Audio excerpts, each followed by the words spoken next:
Practice set 3.4 AP चल रहा है हमारा चैप्टर, और उसमें क्वेश्चन नंबर 3 देख रहे हैं। इससे पहले हम लोग क्वेश्चन फर्स्ट और सेकंड देख चुके हैं।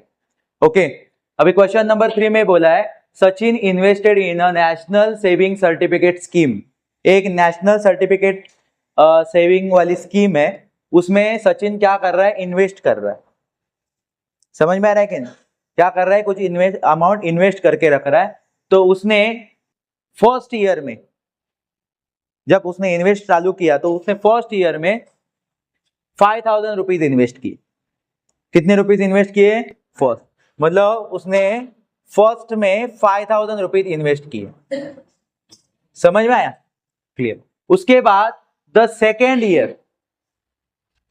ईयर में, ये फर्स्ट ईयर में 5000, वैसे सेकेंड ईयर में उसने कितने रुपीज इन्वेस्ट किए हैं? 7000। कितने रुपीज? 7000। उसके बाद आगे जाएंगे तो क्वेश्चन में बोला है इन द थर्ड ईयर रुपीज 9000, मतलब थर्ड ईयर में 9000 रुपीज इन्वेस्ट किए। क्लियर है? हाँ। क्या बोला है वापस से सुनो। सचिन ने इन्वेस्ट किए हैं इन नेशनल सेविंग सर्टिफिकेट स्कीम। एक स्कीम है, उसका नाम है नेशनल सर्टिफिकेट स्कीम। उस स्कीम में सचिन ने इन्वेस्ट किए कुछ अमाउंट। तो फर्स्ट ईयर में उसने 5000 रुपए इन्वेस्ट किए, फिर सेकेंड ईयर में 7000 रुपीज इन्वेस्ट किए, फिर आगे जाके थर्ड ईयर आया तो थर्ड ईयर में उसने 9000 इन्वेस्ट किए, और ऐसे ही वो कंटिन्यू करते गया, मतलब so on and so on. मतलब अभी आप देखो तो हर एक ईयर में वो कितने रुपीज ऐड कर रहा है? 2000। मतलब वो हमारे लिए क्या हो गया? डिफरेंस हो गया। समझ में आ रहा है कहना? हर एक ईयर में वो 2000 रुपीज ऐड करते जा रहा है। क्लियर है? मतलब ये ईयर में उसने 5000 भरे थे, तो उसके बाद सेकेंड ईयर में जब गया तो उसने 2000 एक्स्ट्रा ऐड किए उसमें, मतलब 7000 हो गए। उसके बाद आगे गया तो फिर वापस से देखो 9000 ऐड किए, मतलब 2000 और ऐड किए 7000 में। तो यहाँ पे वापस से डिफरेंस कितना आया अमाउंट का? 2000। और ये कंटिन्यू करते गया कहां तक? 12 ईयर्स तक। कितने ईयर्स तक? 12 ईयर्स। तो अभी हमारे पास कितना सीक्वेंस अवेलेबल है? कितने ईयर तक का सीक्वेंस अवेलेबल है? First year, second year, third year, जिनको हम एपी में क्या बोलते हैं? First term, second term, third term. समझ में आया आपको? क्लियर है? ऐसे करते करते करते वो कहां तक गया है? 12 ईयर्स तक। सो फिर 4 ईयर में उसने कितने भरे होंगे? आपको अंदाजा आया होगा। अभी यहाँ पे आगे कितने का ऐड हो रहे हैं? सिर्फ 2000, तो इसमें 11000। फिर 5 ईयर्स में 6, 7, 8, 9, 10, 11, 12। तो हम ये क्या करेंगे? अगर प्लस करेंगे तो हमें जो क्वेश्चन में आंसर निकालने बोला है, total amount that he invested in 12 year. तो 12 ईयर्स में उसने टोटल कितनी अमाउंट इन्वेस्ट की है? टोटल। तो ये कैसे पता कर सकते हैं? या तो सारे ईयर्स का हमें अमाउंट लिखना होगा और फिर उनको प्लस करना होगा। तो आपको यहाँ पे क्या लग रहा है? आपका टाइम ज्यादा लगेगा, टाइम वेस्ट होगा। आपको सारे ईयर्स की अमाउंट लिखनी पड़ेगी। अभी तो 3 ईयर्स की लिखी है, अब 4 ईयर्स की आपको खुद निकालनी पड़ेगी। वो निकालना इतना डिफिकल्ट नहीं है। 2000 ऐड करते जाओगे तो आपको मिल जाएगी अमाउंट, लेकिन उसमें टाइम ज्यादा हो जाएगा, टाइम कंज्यूम ज्यादा होगा। क्लियर है कि नहीं?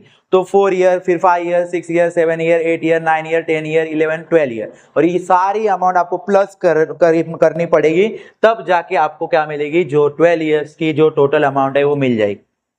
समझ में आया? इसका मतलब क्या करना पड़ेगा? इस सारे अमाउंट का प्लस करना पड़ेगा। क्या करना पड़ेगा? प्लस मतलब हमारे लिए एपी में प्लस को क्या बोलते हैं? सम को क्या बोलते हैं? प्लस मतलब सम के लिए एक फॉर्मूला है, एक लेटर से सम इंडिकेट किया जाता है। कौन सा लेटर है? एस मतलब सम ऑफ सीक्वेंस। क्लियर है? या सम ऑफ द सीरीज, जो सीरीज होगी उनकी क्या करना है? सम करना है। तो ये फॉर्मूला से हम लोग निकालेंगे ना, तो ये इतनी सारी मेहनत आपको करनी नहीं पड़ेगी। आपको एक फॉर्मूला लर्न करना चाहिए उसके लिए। वो फॉर्मूला है Sn = n/2, ब्रैकेट में 2a + n - 1, और d का मतलब है डिफरेंस।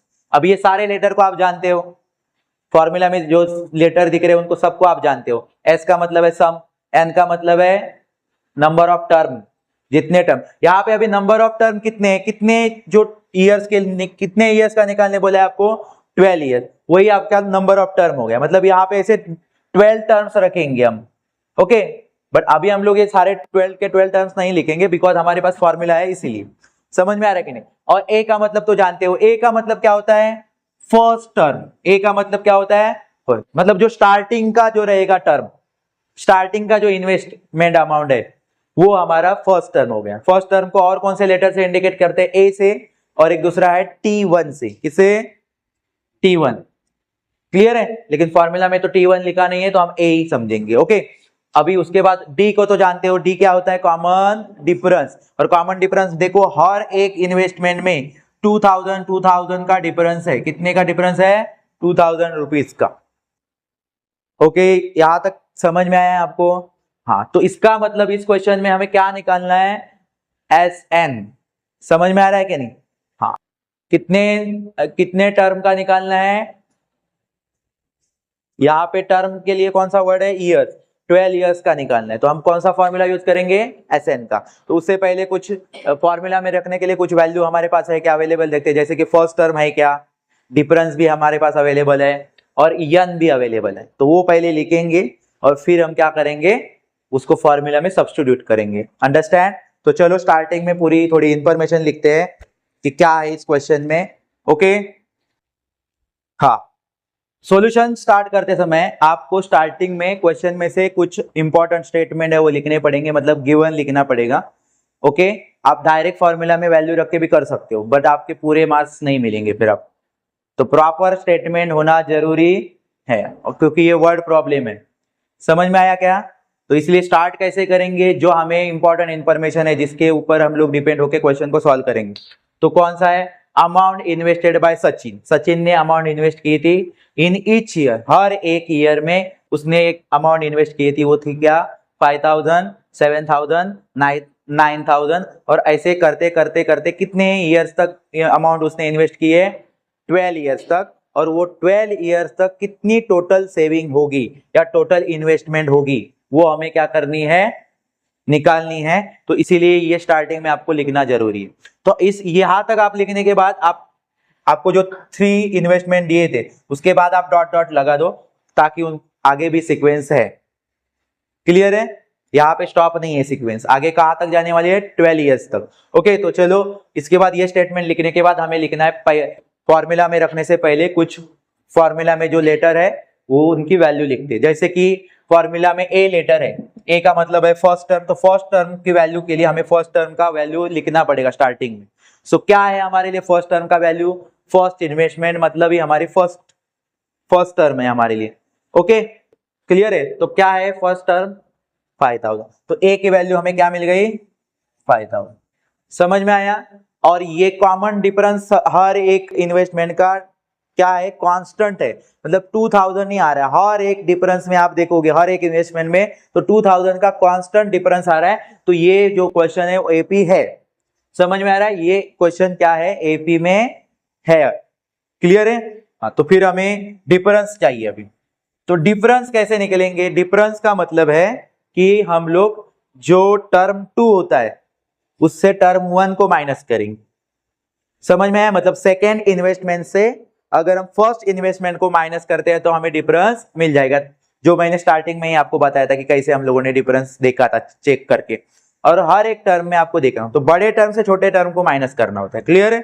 तो जैसे कि यहाँ पे हम अगर टर्म 2 में से, मतलब डायरेक्ट मैं अमाउंट रखता हूं टर्म टू की मतलब सेकेंड इन्वेस्टमेंट की अमाउंट क्या है हमारे पास, 7000, और फर्स्ट इन्वेस्टमेंट हमारे पास क्या है, 5000। तो हमें डिफरेंस मिल जाएगा। कितना डिफरेंस मिल गया, 2000 आया ध्यान में आपको, 2000 डिफरेंस आ गया। हाँ, और अभी क्या लगेगा, हमें यन चाहिए। अगर यन अवेलेबल है, क्या यन अवेलेबल है, यन का मतलब है ऑल टर्म, कितने टर्म है वो, समझ में आ रहा है, नंबर ऑफ टर्म। तो कितने टर्म है, मतलब कितनी सीरीज अवेलेबल है हमारे पास, 12 ईयर्स की। तो इसीलिए हमारा यन क्या आ जाएगा, 12।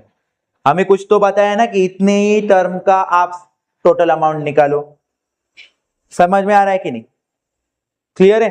तो इसीलिए यन 12 लिखा। उसके बाद हमें क्या लिखना है, ये फॉर्मूला जो है वो लिखेंगे। समझ में आया? तो आप यहाँ पे स्टार्टिंग में अभी फॉर्मूला लिखोगे, yes n is equal to n/2, square bracket में है 2a प्लस सिंपल ब्रैकेट में n-1 डिफरेंस और स्क्वायर ब्रैकेट क्लोज किया है। समझ में आया? और ये हो गया फॉर्मूला। फिर आपको क्या करना है बच्चों, देयरफॉर की साइन डाल के वैल्यू सब्स्टिट्यूट करना स्टार्ट करना है। समझ में आया? सो एस एन, तो n की वैल्यू तो हमारे पास है, क्या है बच्चों, कितने टर्म्स का हमें सम चाहिए, s का मतलब सम और n का मतलब है नंबर ऑफ टर्म। तो नंबर ऑफ टर्म है हमारे 12, क्योंकि 12 इयर्स का हमें अमाउंट चाहिए, टोटल अमाउंट चाहिए। तो 12 S12 निकालने जा रहे हैं, अभी 12 इयर्स का टोटल निकालने जा रहे हैं। तो देखते हैं n की वैल्यू हमारे पास है, क्या है, 12/2।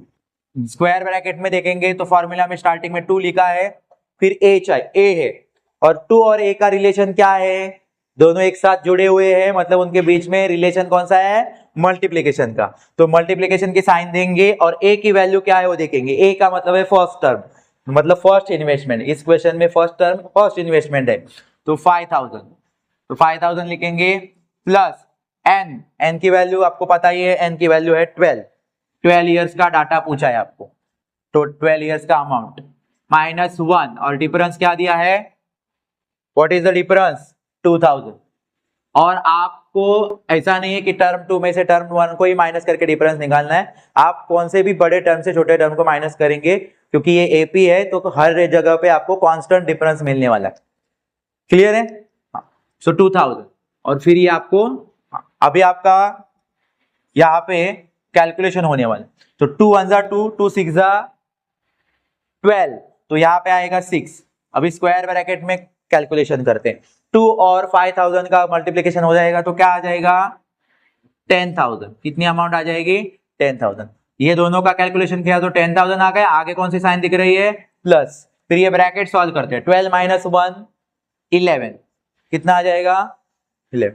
और फिर आपको बच्चों देखना है, ये बाहर डिफरेंस दिया गया है वो क्या है, 2000।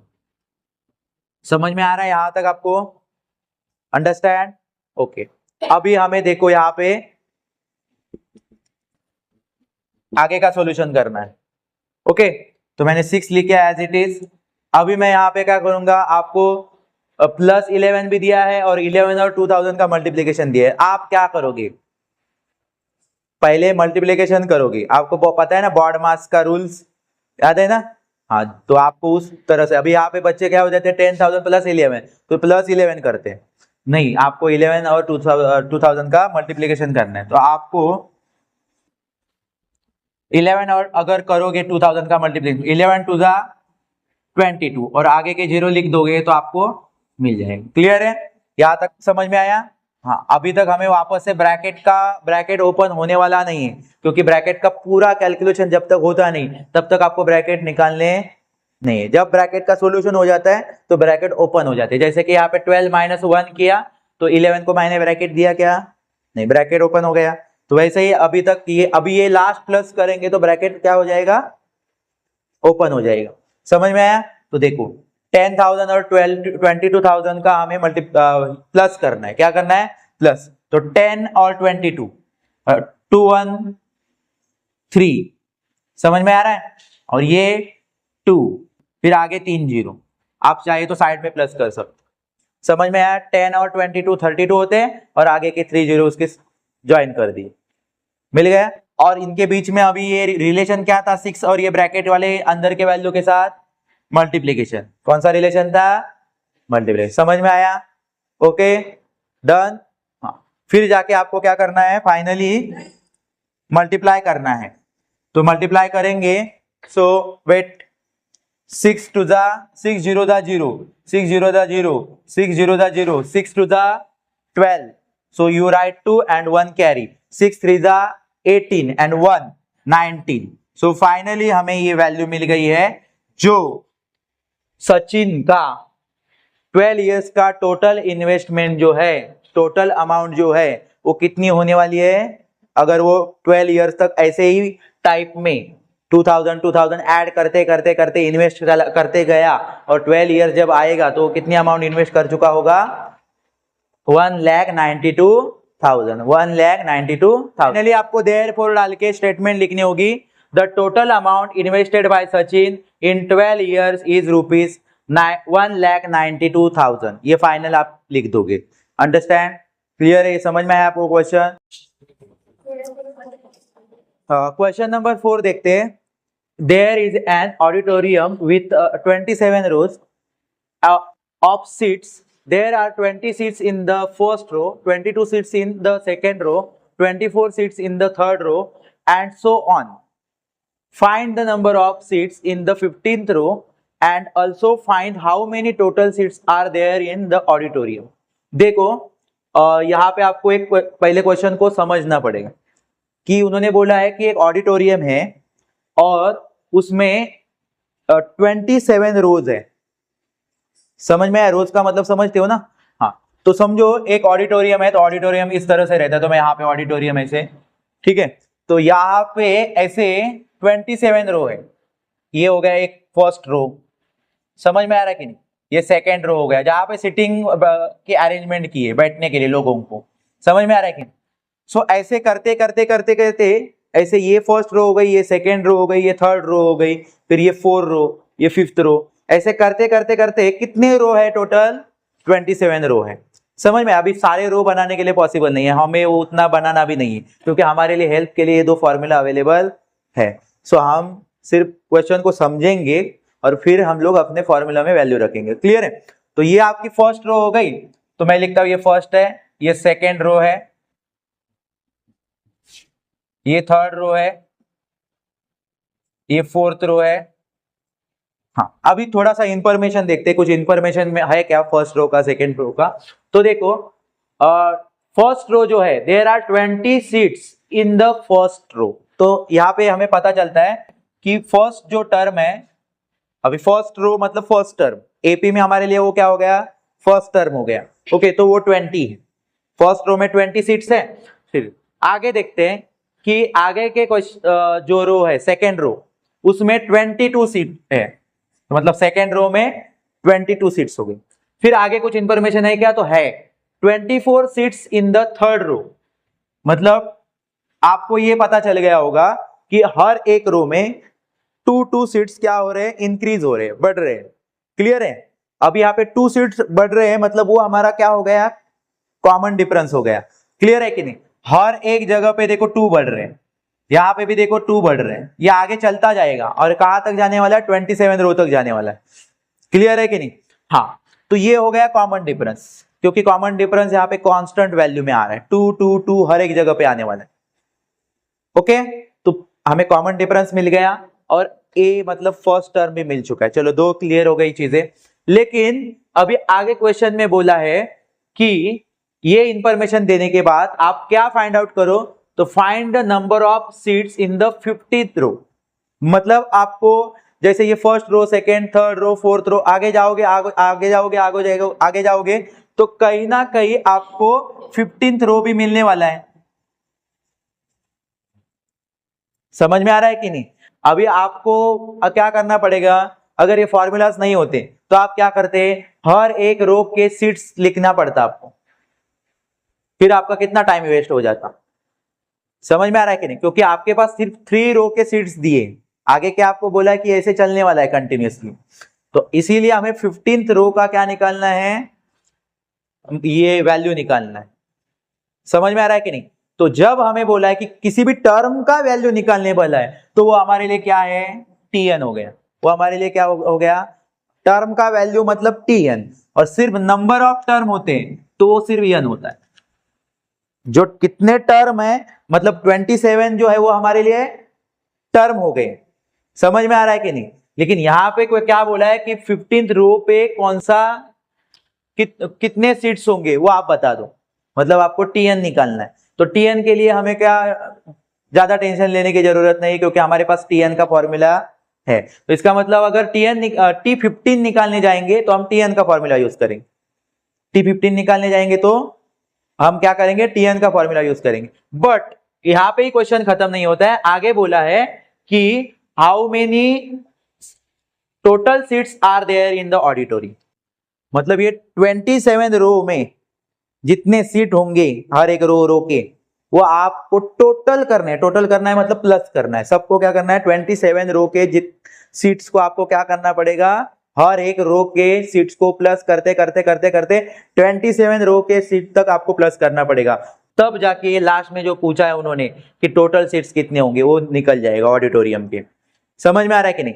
तो टोटल मतलब प्लस तो मतलब सम, और सम के लिए भी हमारे पास फॉर्मूला अवेलेबल है। यस का मतलब है सम, ओके।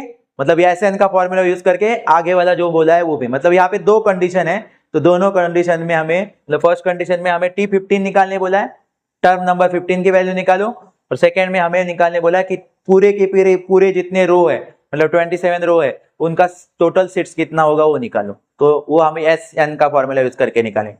तो पहले हम लोग T15 निकालते हैं, मतलब टर्म 15 पे कितने सीट्स होंगे वो निकालते हैं। टर्म 15 पे कितने सीट्स होंगे वो वैल्यू में हम निकालेंगे, ठीक है। सो लेकिन इससे पहले हमें क्या करना पड़ेगा, गिवन लिखना पड़ेगा क्वेश्चन में से, क्योंकि ये वर्ड प्रॉब्लम है। और फिर हम क्या करेंगे, फॉर्मूला में वैल्यू रखे सब्स्टिट्यूट करके स्टार्ट करेंगे, ठीक है। तो पहले हम लोग गिवन लिखते हैं। देखो, जब सॉल्यूशन करेंगे तो गिवन लिखेंगे, तो इस क्वेश्चन में से जो इंपॉर्टेंट जो कुछ है वो लिखेंगे हम स्टार्टिंग में। तो इसमें इंपॉर्टेंट क्या था जो कि हमें आंसर निकालने के लिए हेल्प करे, वो है the number of seats arrange row wise are as follows.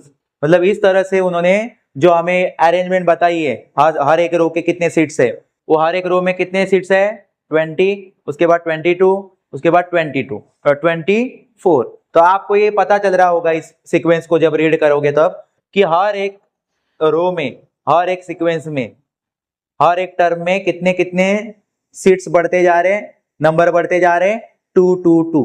मतलब यहाँ पे एक कॉमन कांस्टेंट क्या हो रही है, वैल्यू बढ़ रही है, और वो वैल्यू है 2।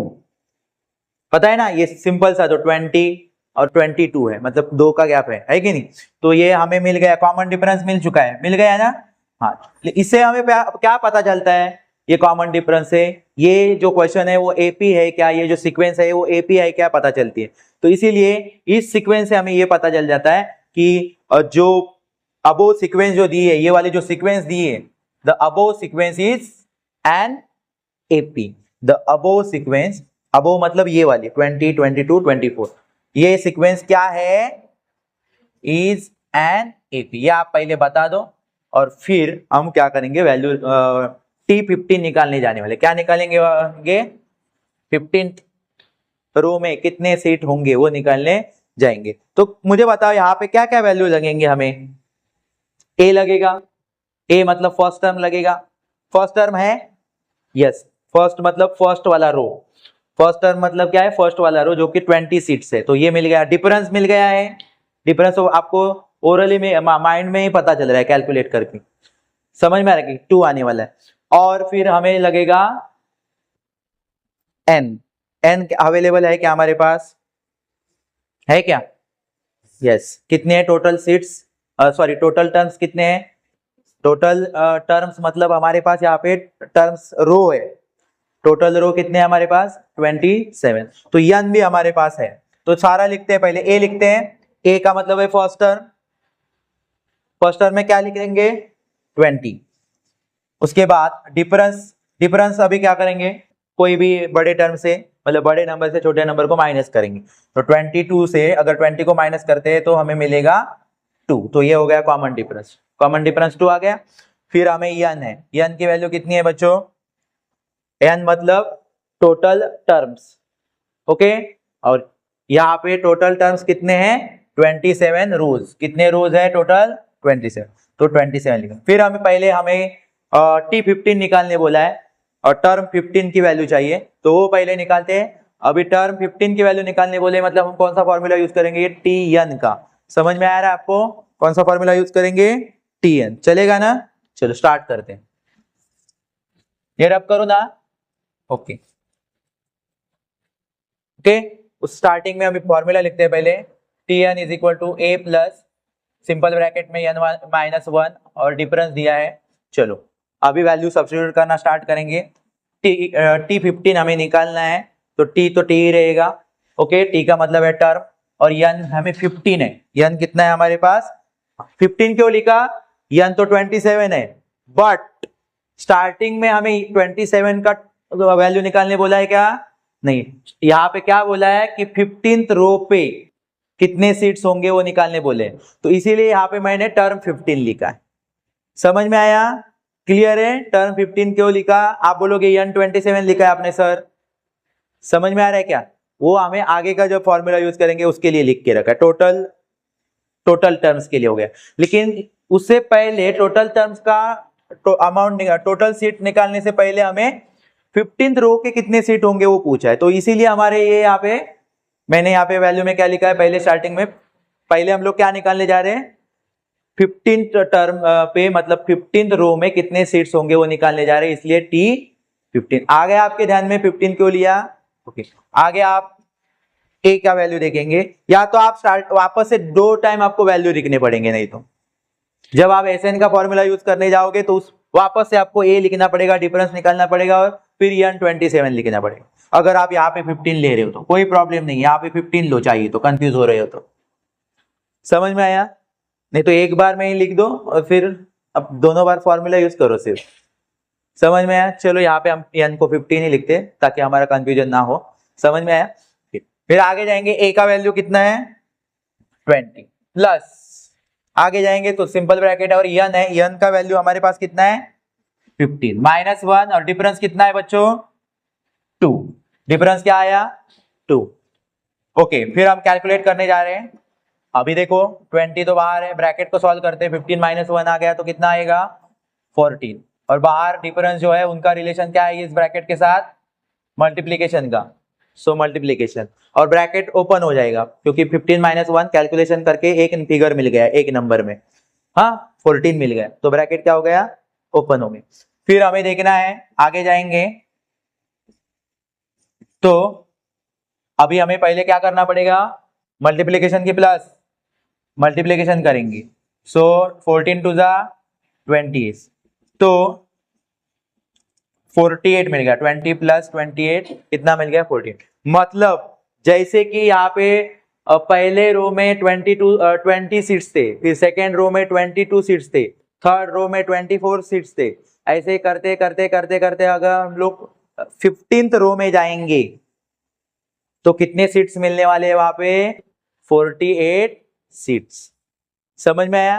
तो आपका ये जो पहला फाइंड आउट करने बोला था आपको, वो आपका आंसर फाइंड आउट हो चुका है। अभी हमें क्या फाइंड आउट करना है, सिर्फ 15th रो तक ही था क्या, आगे भी रो है, कितने रो तक है 27 रो है, टोटल कितने रो है 27। तो अभी इस क्वेश्चन में हमें 27th रो पे कितना वैल्यू होगा वो नहीं पूछा है, 27 तक के जितने भी सीट होंगे, फर्स्ट से लेके 27 तक जितने भी सीट्स होंगे उनका सारे का टोटल चाहिए, मतलब सम चाहिए, तो एसएन वाला फॉर्मूला यूज करके वो पता चल जाएगा।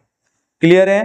तो वापस से हमें क्या करना पड़ेगा, यहाँ पे ए की वैल्यू लिखनी पड़ेगी, फिर आपको किसकी वैल्यू डिफरेंस लिखना पड़ेगा, फिर आपको n में क्या लेना पड़ेगा 27, क्योंकि सारे 27, how many total seats are there in auditorium, पूरे ऑडिटोरियम में जितने रोज है उनका टोटल चाहिए, तो 27 लेना पड़ेगा n। ओके, तो चलो शुरू करते हैं वापस। यहाँ पे आपको जो स्टेटमेंट लिखनी पड़ेगी, आपने टर्म 15 के सीट्स निकाले हैं, ओके, मतलब 15th रो के सीट्स कितने थे 48 निकाले, लेकिन यहाँ पे स्टेटमेंट लिखना पड़ेगा क्योंकि इसके बाद हमें और एक क्वेश्चन उसी में से ही फाइंड आउट करना है, एक ही क्वेश्चन में 2 आंसर हमें फाइंड आउट करने बोले। क्लियर है? तो पहला आंसर फाइंड आउट किया तो स्टेटमेंट लिखो उसकी, the number of seats in 15th row is 48। Done. ये होने के बाद मैं अभी ये साइड रब कर रहा हूँ, अभी हम क्या करने वाले हैं, तो पूरे ऑडिटोरियम में 27 रोज में कितने सीट्स होंगे वो टोटल सीट्स निकालने जा रहे हैं, तो कौन सा फॉर्मूला यूज करने वाले हैं एसएन का। तो मैं ये वाली साइड रब कर रहा हूँ, ओके, तो क्या आगे जगह नहीं है ना क्वेश्चन का आंसर लिखने के लिए, थोड़ा सा लंबा हो रहा है क्वेश्चन क्योंकि इस क्वेश्चन में हमें 2 फाइंड आउट करने हैं आंसर, ओके ठीक। तो यहाँ पे मुझे वापस से लिखना पड़ेगा ए की वैल्यू क्या है हमारे पास, ए मतलब फर्स्ट टर्म फर्स्ट रो की वैल्यू आएगी 20, ओके। डिफरेंस क्या आया था हमारे पास, हम लोगों ने बड़े नंबर से मतलब जो सेकेंड रो के सीट्स थे उसमें से फर्स्ट रो के सीट्स को माइनस किया तो हमें डिफरेंस मिल गया 2, ओके। और अभी हमें पूरे ऑडिटोरियम के चाहिए और पूरे ऑडिटोरियम में 27 रो है, तो उसके कितने सीट्स होंगे टोटल सीट्स होंगे वो निकालने हैं, तो इसीलिए हमारा यन यहाँ पे क्या होने वाला है 27। फिर हम क्या करेंगे, फॉर्मूला लिखेंगे जो कि है S n is equal to n upon two square bracket 2a plus n minus 1 और डिफरेंस स्क्वायर ब्रैकेट को क्लोज किया है। अभी देयरफॉर डाल के आपको वैल्यू सब्स्टिट्यूट करना स्टार्ट करना है। समझ में आया? ओके, स्टार्ट करें। ठीक है, n अपॉन टू, तो मुझे यहाँ पे बताओ n अपॉन टू मतलब n की वैल्यू लिखेंगे यहाँ पे। पहले एस एन लिखते हैं। n की जगह पे मैं क्या लिखूंगा, क्या है n हमारे पास 27। ओके, अभी n की जगह पे आगे क्या लिखने वाला हूं मैं, 27 अपॉन टू, ब्रैकेट में जाएंगे तो 2, फिर a की जगह पे मुझे क्या लिखना है, a का मतलब फर्स्ट टर्म, फर्स्ट रो के कितने सीट्स थे, 20। सो लेकिन रिलेशन क्या है 2 और a के बीच में, मल्टीप्लीकेशन, तो इसलिए मल्टीप्लीकेशन 20 प्लस n माइनस 1, तो n की वैल्यू लिखो 27 और माइनस 1 और डिफरेंस क्या आया है बच्चों 2, फिर ब्रैकेट क्लोज कर दो। डन, यहां तक समझ में आया आपको? क्लियर है? फिर हमें आगे कैलकुलेट करेंगे तो हमें वैल्यू मिल जाएगी। चलो आगे पहले ब्रैकेट को सॉल्व करने जाते हैं। ये तो कुछ 27 अपॉन 2 ही लिखते हैं। ओके, देखो पहले हम इनके अंदर का सॉल्व करते हैं। 20 टू जा कितना आएगा बच्चों, 40 प्लस 27 माइनस 1 कितना आएगा,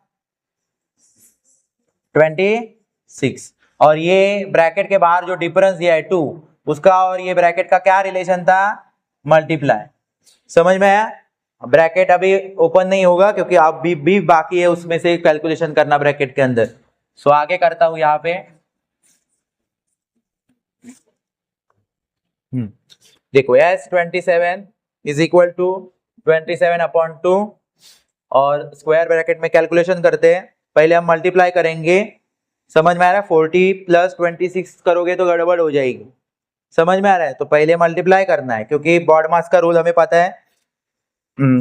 40 प्लस 26 टू जा कितना आता है, 52। समझ में आया?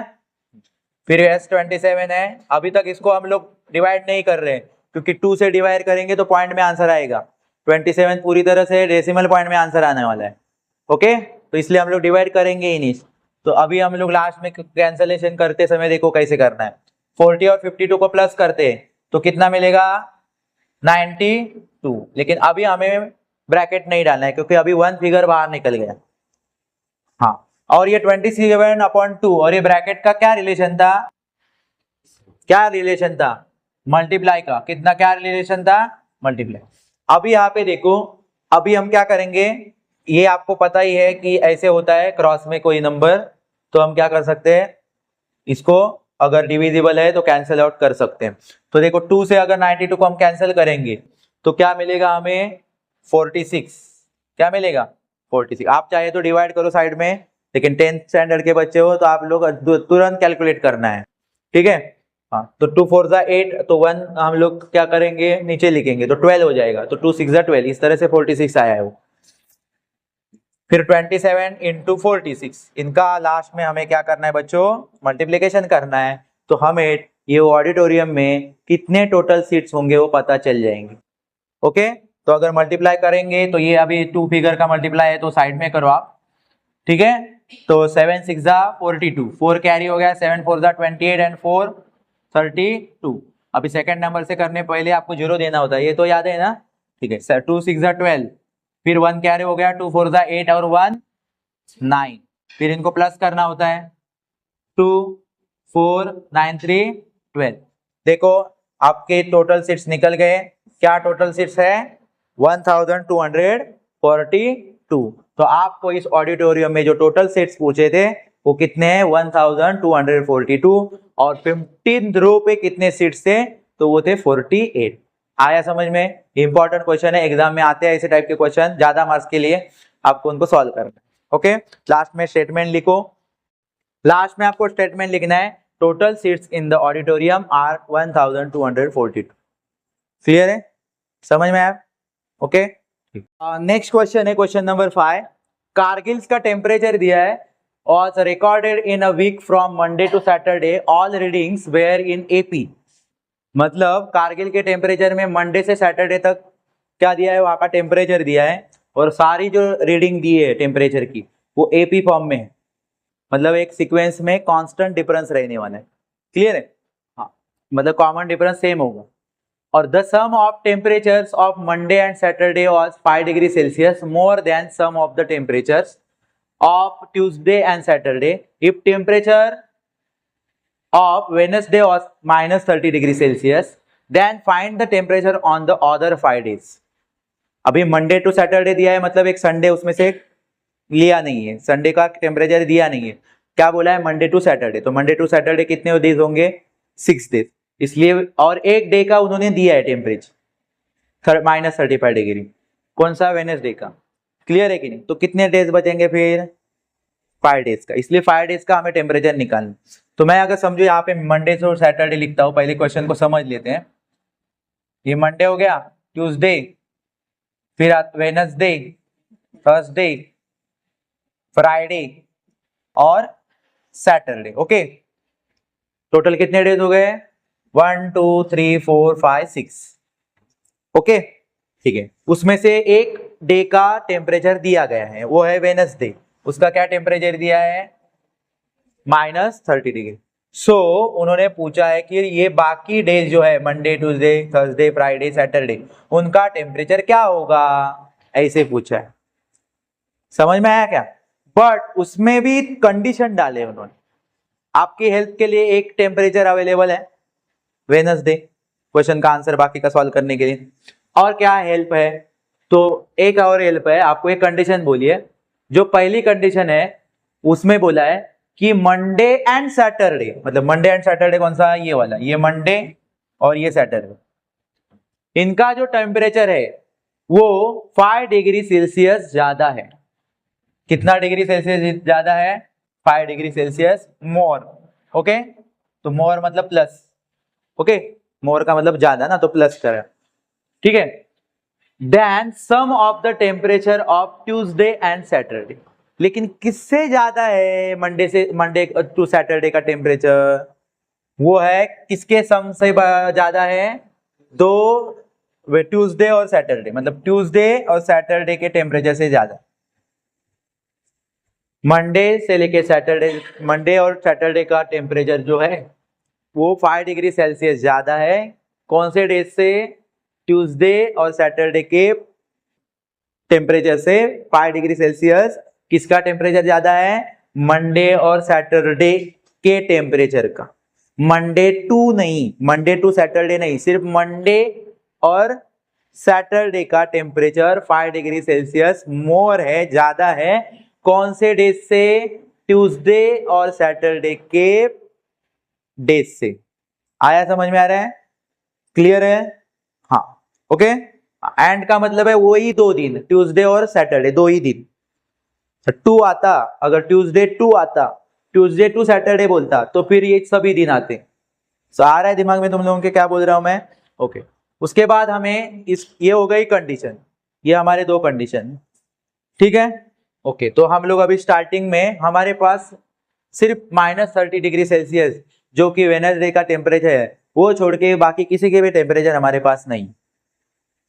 तो मतलब हमारे पास ना ए है, फर्स्ट टर्म का तो टेम्परेचर ही नहीं, फर्स्ट डे कौन सा है, मंडे, तो ये हमारा फर्स्ट टर्म हो गया, उसका टेम्परेचर है हमारे पास अवेलेबल नहीं ना। डिफरेंस हमें, डिफरेंस तो हम लोगों को पता है, ऐड होते जाता है, तो अभी यहाँ पे वो भी पता नहीं है, लेकिन ये पता है कि ये जो क्वेश्चन है, ये जो सीक्वेंस आने वाली है वो एपी है, ये ऑलरेडी क्वेश्चन में बोला, तो फिर हमें क्या प्रॉब्लम ही नहीं कि इसको एपी प्रूव करने की जरूरत नहीं है, क्वेश्चन में ही बोला गया है कि ये एपी है।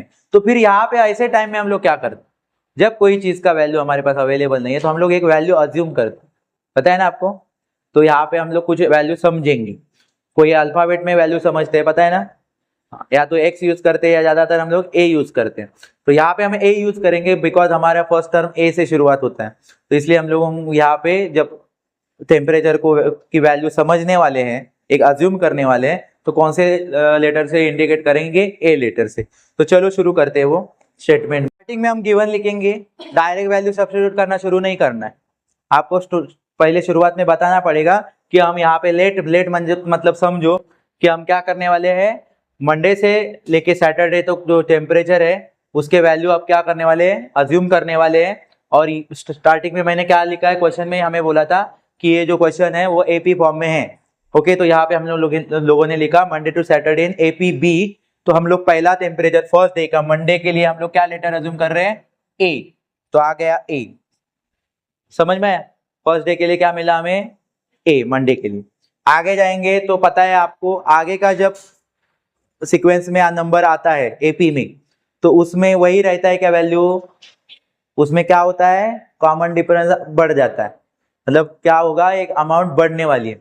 तो फिर यहाँ पे क्या होने वाला है, डिफरेंस उसमें ऐड होने वाला है। समझ में आ रहा है कि नहीं। तो सेकेंड मतलब ट्यूसडे में क्या होगा, ए प्लस डी। समझ में आया।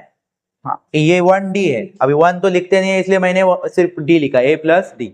तो आगे के ये मतलब ट्यूसडे में हमें मिल गया A प्लस डी, क्योंकि हमें पता है एपी में डिफरेंस को आगे आगे आगे बढ़ाना होता है, आगे सीक्वेंस आगे वाले। समझ में आ रहा है, पहले A होगी तो आगे के सीक्वेंस में डिफरेंस बढ़ गया। फिर यहाँ पे और थर्ड डे में क्या होगा, A प्लस 2D, फिर A प्लस 3D, फिर A प्लस 4D और A प्लस 5। समझ में आया कि नहीं। तो ये हमें यहाँ पे लिखना है। अभी ये साइड में आपको समझने के लिए मैंने लिखा था, उसमें वेडनेसडे का टेम्परेचर है यहाँ -30 डिग्री।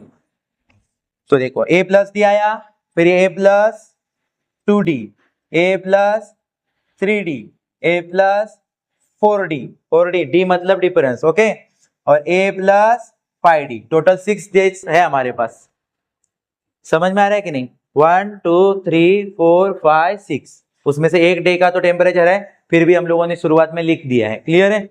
हाँ, नहीं तो बोलेंगे आप मैंने देखा क्यों लिखे, उसका तो है -30 डिग्री सेल्सियस, ठीक है, लेकिन उसकी हेल्प लगेगी हमें, इसलिए हम लोगों ने लिखा है। ओके, चलो यहाँ तक आपको क्लियर होगा। स्टार्टिंग में हम लोगों ने समझा है वो वैल्यू को, एक अज्यूम की है वैल्यू सारे डेज के लिए, सारे डेज के टेम्परेचर के लिए।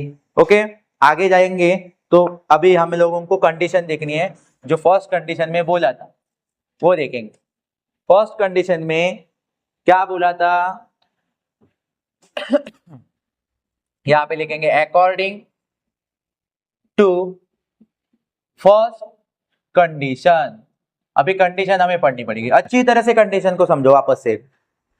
कंडीशन में बोला है द सम ऑफ टेम्परेचर, सम मतलब प्लस, सम मतलब प्लस, चलो प्लस लिख दिया, ऑफ मंडे एंड सैटरडे।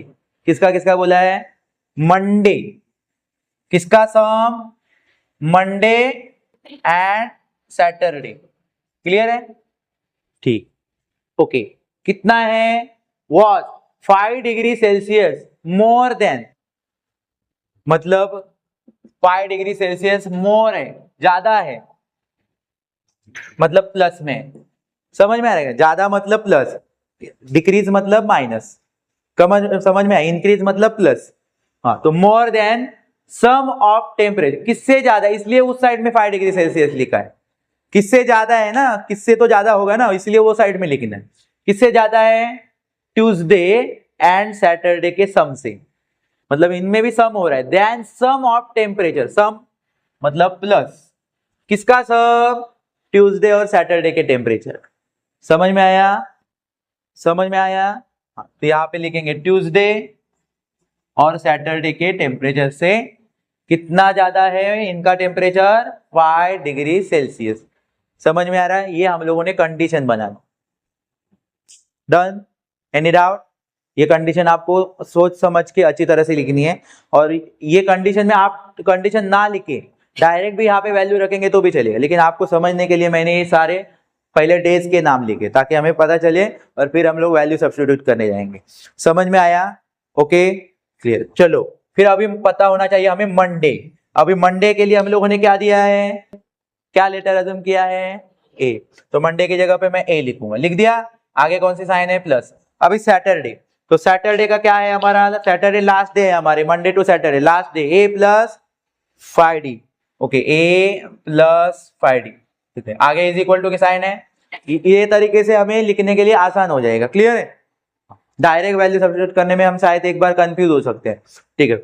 उसके बाद ट्यूसडे, ट्यूसडे में कौन है, मंडे के बाद ट्यूसडे आता है, ए प्लस डी, तो ए प्लस डी। क्लियर है, समझ में आ रहा है ना मैं क्या बोल रहा हूँ? हाँ, फिर है सैटरडे, सैटरडे का ए प्लस 5d, तो ये डी थोड़ा ऐसे बढ़ाता हूँ, ए plus 5d।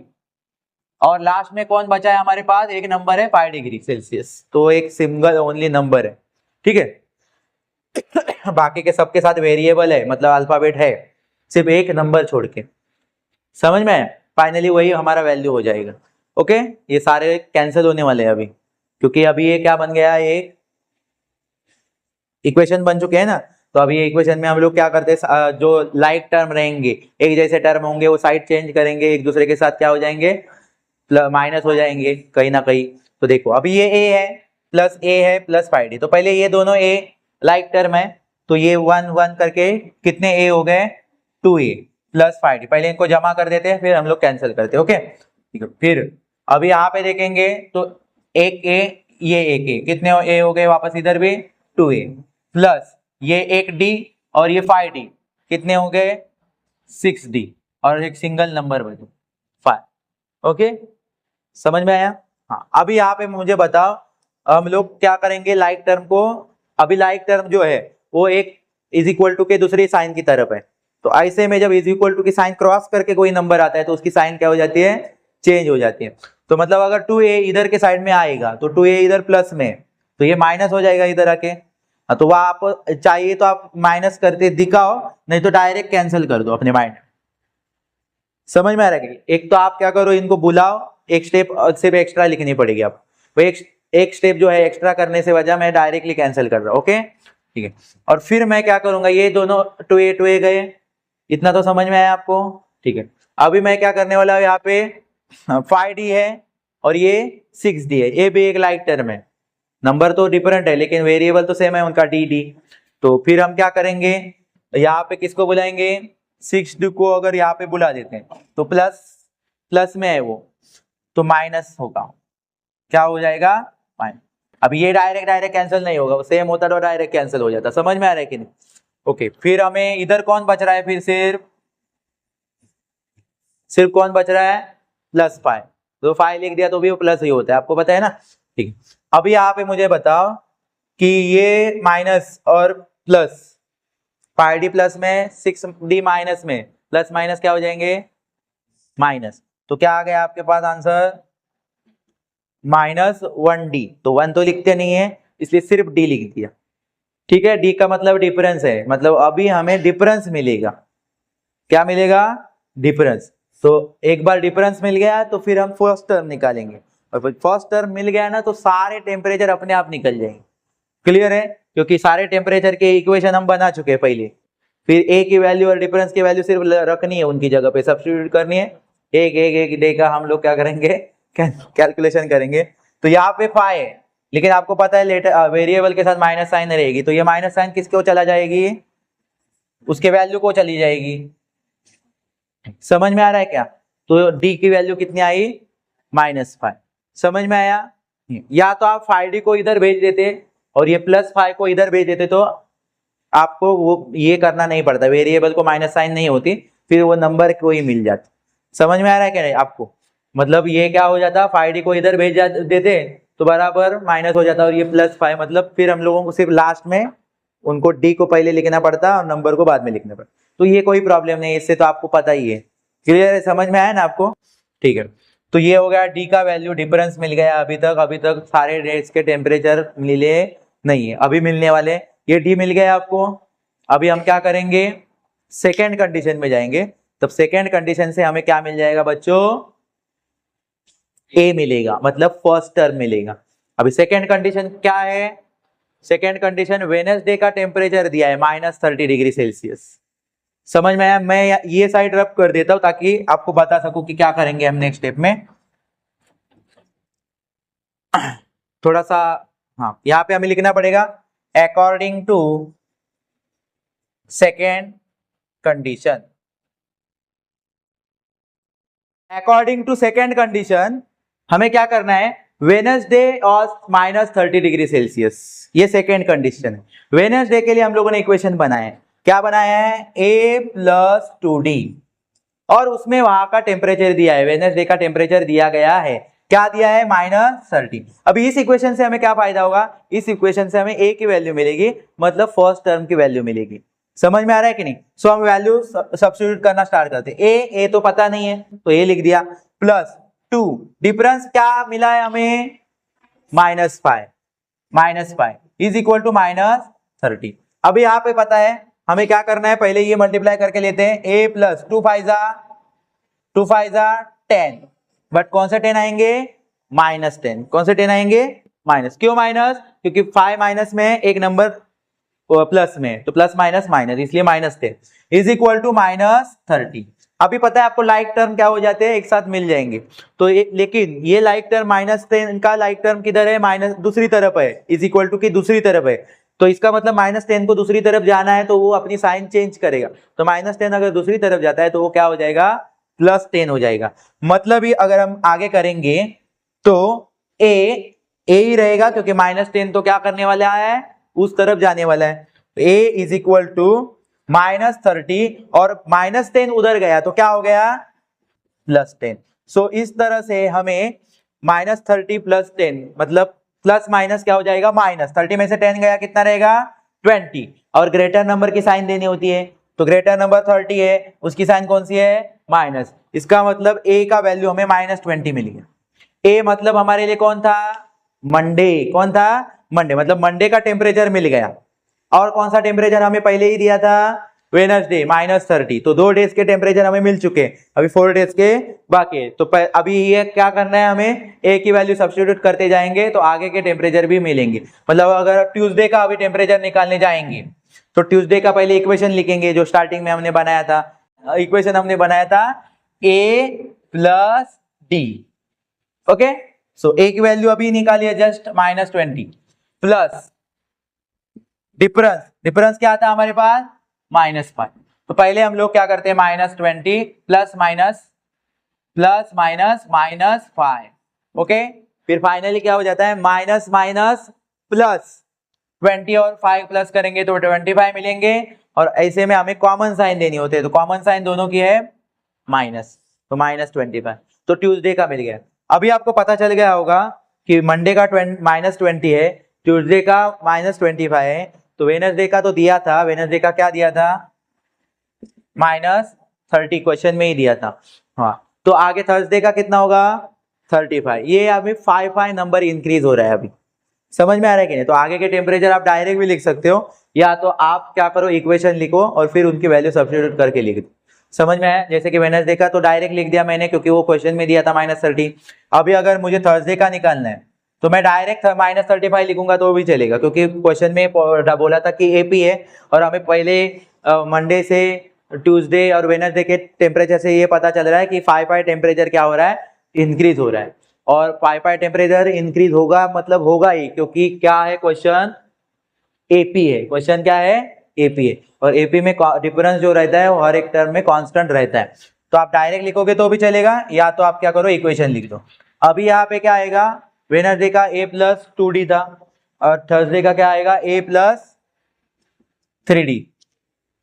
Okay, so a की वैल्यू रखेंगे। a की वैल्यू क्या है हमारे पास, -20 प्लस 3d, 3 का, और डिफरेंस क्या है हमारे पास, -5।